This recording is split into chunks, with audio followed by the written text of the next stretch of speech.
let's do this since we got some time. And that's why they got to be ready too. It's adding to our point. Rank them. Rank talent, not predicted finish. Give me the Chris Sims. Ooh.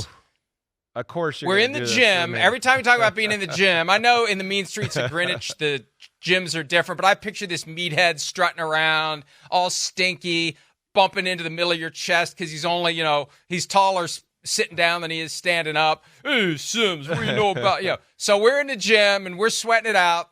You give me your best Chris Sims, talent only rosters in the AFC. Oh, this is funny because this came up a little bit on my podcast the other day too, and that's why I was kind of referring to it a little bit because my co-host Ahmed Fareed had been looking into some of these grading websites and about team rosters and where they're ranked and all that. But I think if Kansas City, of course, is up there, right? All right, so let me just throw out the names first. Kansas City, Cleveland, Houston, Cincinnati, and the Jets, to me, are the ones I would go are the 5 most talented teams in the AFC. I'd probably put the Ravens right there in that 5 too, right? But there's some things about the Ravens that changed over with their team that I would like to see a little bit different there, or see a little bit. But I think those would be the 6 main teams that I would say talent-wise I think are at the top of the list there.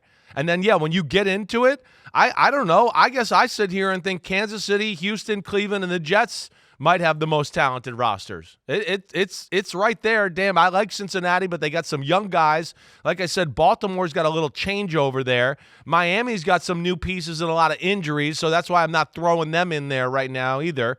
Yeah, so I think they're clearly in the top 5 in the AFC. And I think that adds to the pressure and why they need to be toughened and hardened and calloused and all those things we're talking about. Well, and it adds to the pressure for Robert Saleh because, look, it's easy to go into the season saying everybody's gone if they don't make the playoffs. But when it's time to do the postmortem on what went wrong and what went right with the 2024 season, I'd like to think Woody Johnson and his brother Christopher will be a little more discerning and say, we have the talent, so Joe Douglas stays, Robert Saleh goes, and Aaron Rodgers stays. We just bring in a different head coach to get us over the top because Saleh becomes the most convenient pincushion for the criticism. But think about this, and this is to your point about how good the defense is.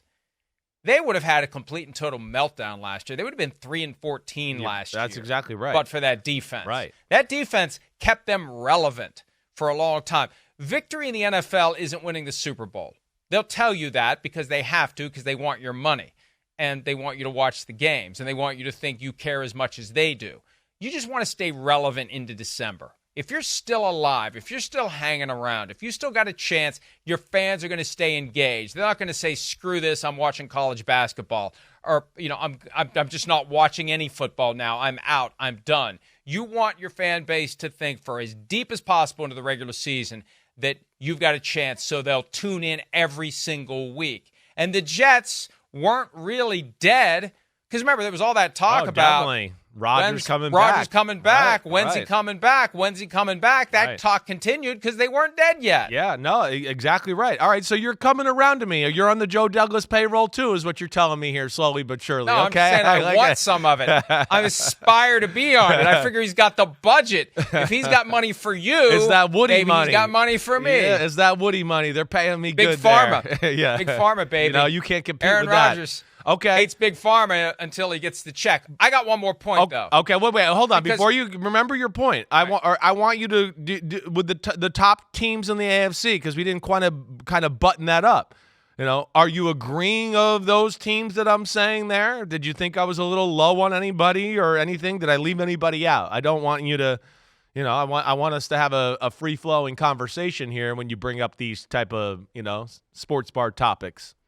It's amazing to think that the Texans are on that list. I know. When they were just done. When I really do think every team in the NFL would be well served to hire Jack Easterby and then fire him, because that seemed to be the catalyst for turning the Texans from a complete and total dregs of the league embarrassment into a high-end contender. It also helps when you hit on C.J. Stroud and Will Anderson back-to-back in the top 5. I got a soft spot for the Steelers, as you know. Yeah, they're right there on the fringe. It's not talent. Yeah, it's not talent. right. It's what Mike Tomlin does with it. Right.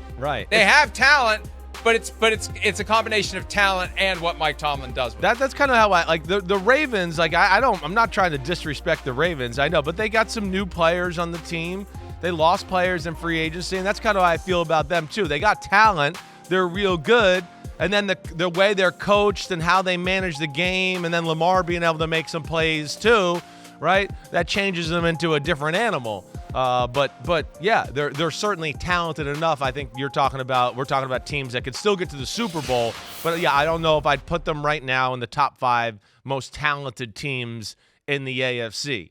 I mean, the AFC North is ridiculous. It really is. When you break down the Bengals and the Browns and that roster right there, you just go, wow, right? And then, of course, we know the Ravens is damn good. And then, yes, the Steelers. These are all teams that I would say are in the Super Bowl conversation in the AFC, and that's just one division. But, yeah, I think the Jets are that talented. But the thing that puts it over the top is what you said. Rodgers, is he still the same guy, right? He, as we talked about, right, it wasn't good the last year in Green Bay. It was questionable even at the end of the year when they lost that divisional playoff game to the 49ers, and he was the MVP before that. It wasn't great, and then he only plays 4 plays last year. So, yes, those are the questions a little bit. The roster's real. Can the quarterback be what we think and what he thinks he can be? Can the O-line stay healthy, right? And then can the coaching help them out when they need it? I think that's going to be the big thing with the Jets. Hi, it's Mike Florio. Thanks for watching PFT on YouTube. Hit subscribe for the latest news and analysis from Pro Football Talk.